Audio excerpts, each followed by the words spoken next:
Hey.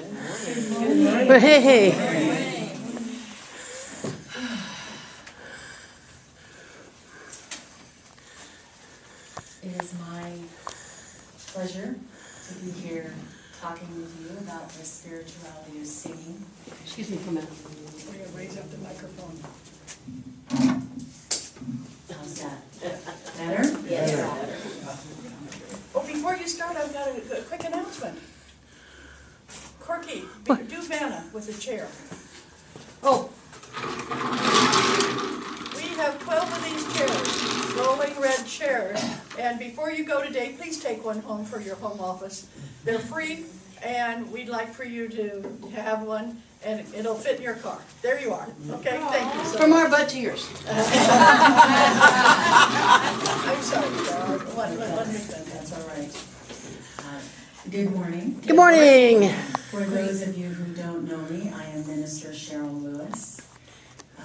And Donnie, yes, you stole my sermon. So I'll do the best I can after that. Dottie really has a wonderful way of seeing a person and then also raising them up.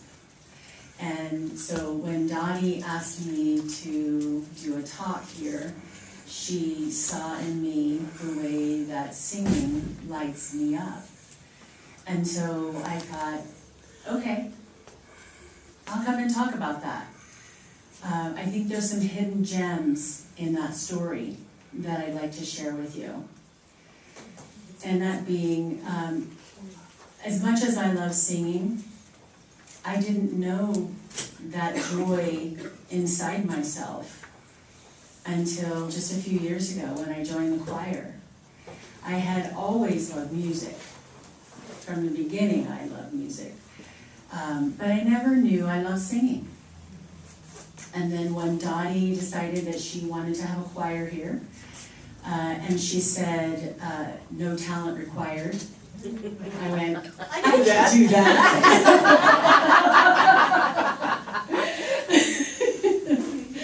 And so I joined. That was a great removal of a barrier for me. And it allowed me to step up and try it out. And certainly I was no champ right in the beginning. I had a lot to learn. And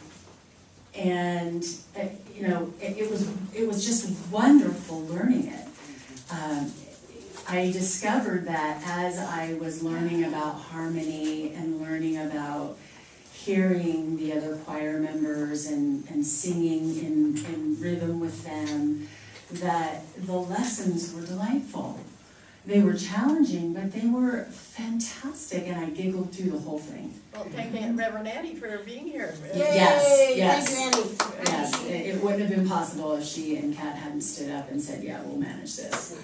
Yeah. And we are going to start up, I think, in the spring again. So those who love to sing, please be prepared because I will be recruiting.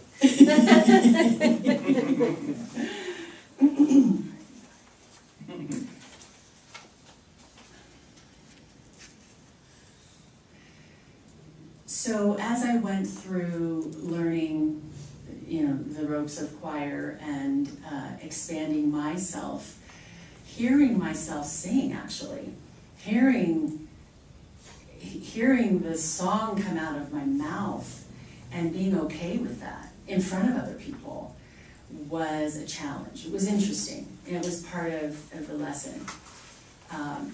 And then one particular song that we did that was very challenging was Morning Has Broken. You remember that, trying to figure that out. Well, it's a delightful song, it's a beautiful song, it's one that I knew as a kid. But the way the choir did it was nothing like... Altos didn't sing it like that. No, they didn't. I was an alto, and my part, I said, what is this? And it was completely different from anything I'd known before.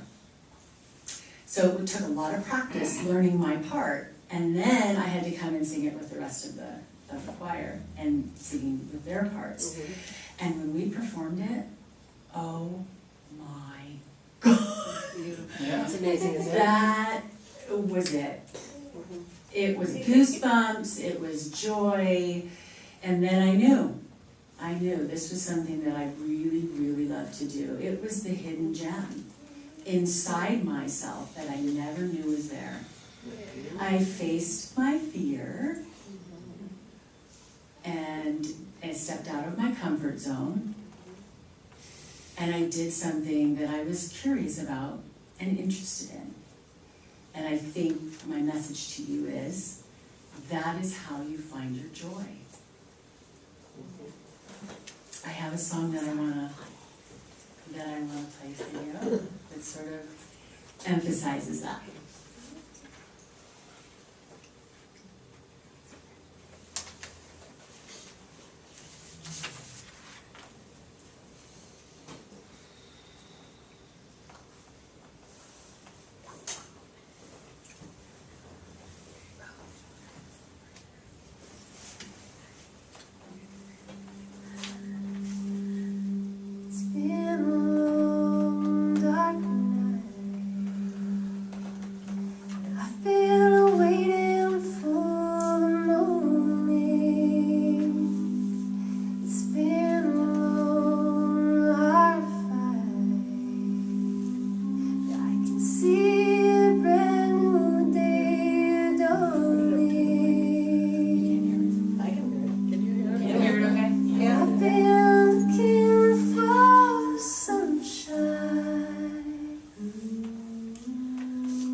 Well, Yeah.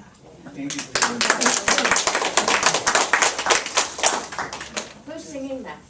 The Waylon Jennies. Yeah. Yeah, they're an amazing group. Yeah. Yeah. If any of you heard Carly and Sean and I sing the song One Voice, that came from that as well. What I like about this is the message that I can see the light.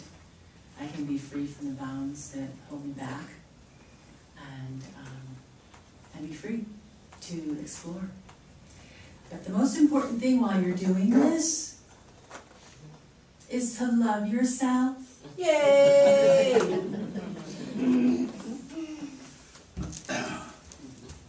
Because you're going into scary territory. So you have to love yourself. You have to forgive yourself your missteps. And you forgive yourself and hold yourself in the discomfort of it all. But, and along the way, I hope, another message I'd like to give is that you must understand that you are unique. That you have your own gifts that you've brought to this world, your own being that you've brought to this world, that there's no one else like you. And that leads me to my next song. There is a paper on your chair that it's a little paper. The little paper. Yeah. Everyone have one? The little.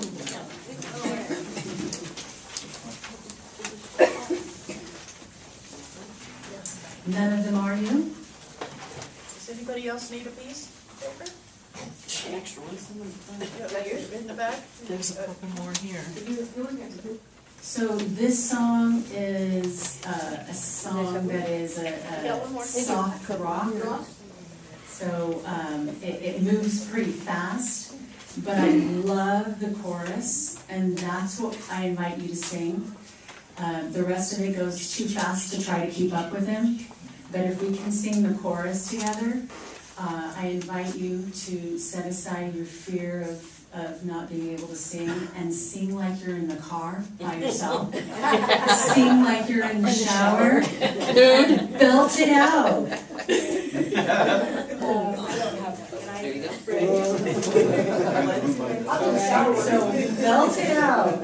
And because and if you want, the purpose of this is for you to experience your voice coming out, and to experience your voice vibrating your own body. And what that does is it serves to smooth out any scattered energies you may be having. And so if you care to, put your hand on your chest and you can feel how singing this song affects your body in a wonderful way.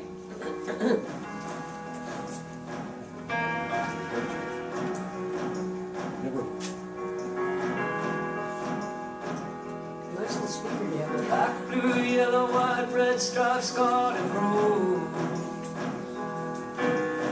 Holding young, weak, strong, overconfident, confused. He can run, she can jump, they can sing higher than you.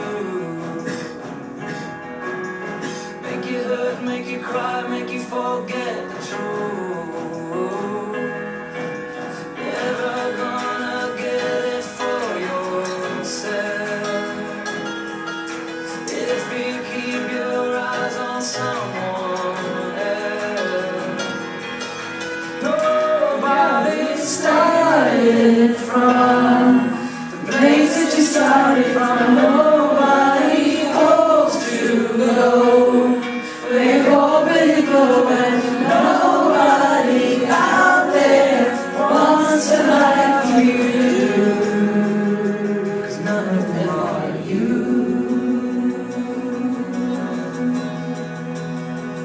None of them are you.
that's a very important message. And I'm probably just talking to myself, but anyway. Preaching to the choir. Oh, yeah, yeah. That's where we go. So, can I just share? Absolutely. I was singing before I was talking, okay? So that's something that my mother has always told me. Singing has always been very important to me. And as a kid, I was always in choir, obviously. But I always wanted to be soprano because I didn't think that I could sing harmonies. I didn't think that I could do anything else. And when I first joined the Golden Voices, which was the choir that Jan belonged to when I first met her many, many moons ago at First Church of Religious Science, I went to Billy Rue, the director, and I said, I want to be in the choir. And she just heard my speaking voice. She goes, you're an alto, sit over there. I was terrified. Terrified. Oh my God, I'm an alto. I don't know how to sing harmonies. I'll tell you what, changed my whole perception, changed my whole life, and now whenever I hear music, I can hear all the parts, I can bring in a harmony, I can bring in a harmony that isn't necessarily there, because it opened me up to being able to accept all of that and to love all of that. And that's where I really love now being an alto and being able to sing the harmonies. That's a perfect example of what I'm talking about. You faced your fear. You walked through it. And you grew and you found some joy inside. Mm-hmm. Yep. Can I pass it on to you? Yes, you did. Thank you for that. And I haven't learned how to hear harmonies yet. That's something I want to, that's on my list of things to You're a short tenure, so you do hear them pretty well. Yeah, you do. to pick them out. I feel like I struggle and I want to improve that. No, but you know, you do, like, I can pick them out, and you do too, just as easy as I do. Once I hear it, I'm good. Yeah, you're fine, But yeah. someone's gonna. But it's You're like always harder good to have than something something. that you can say, okay, this is the next step that I Exactly, want to exactly, take. yeah. So to Yeah. embrace that, wow, this Yeah. is something I'm not comfortable with, and I'm moving it up, so that's really beautiful. Yeah. It really is, and the spin here is exactly that. It's not, oh, I can't do that. It's, this is something I've identified that I want to learn how to do. Exactly. And it's a very positive thing. The example in your own life, when you and Carly sing for us. Yeah. That's perfect harmony that you guys have. Yeah, Yeah, well, it's you can thank Carly for that. Hi, Carly. Yes. I have this friend, Phil Garay, who, Nora, could you stand up and so that people can hear you? I had this friend, Phil Garay, who was quite a musician, and he taught a lot of young people, and he also was in charge of the Pope's orchestra when the Pope came to San Francisco. He led the orchestra, and he died fairly young. And I talked to him a lot after he first died, and he said, the spirit world for music is just unbelievable. And there are an octave of notes between each note that we know in the. Oh, wow. Wow. And he said, it's just amazing, so. But I still talk to him once in a while, but he's busy over there on the other side. There's a lot of musicians. Yeah. He's probably conducting all the musicians that have passed lately. He's trying to get Tom Petty to listen to him. And John Lennon, all the other people over there. Chris Boyer. Thank you, Nora. Yes, thank you. So I wanted to talk a little bit about where singing for me, how should I put this? What occurred to me when I look at the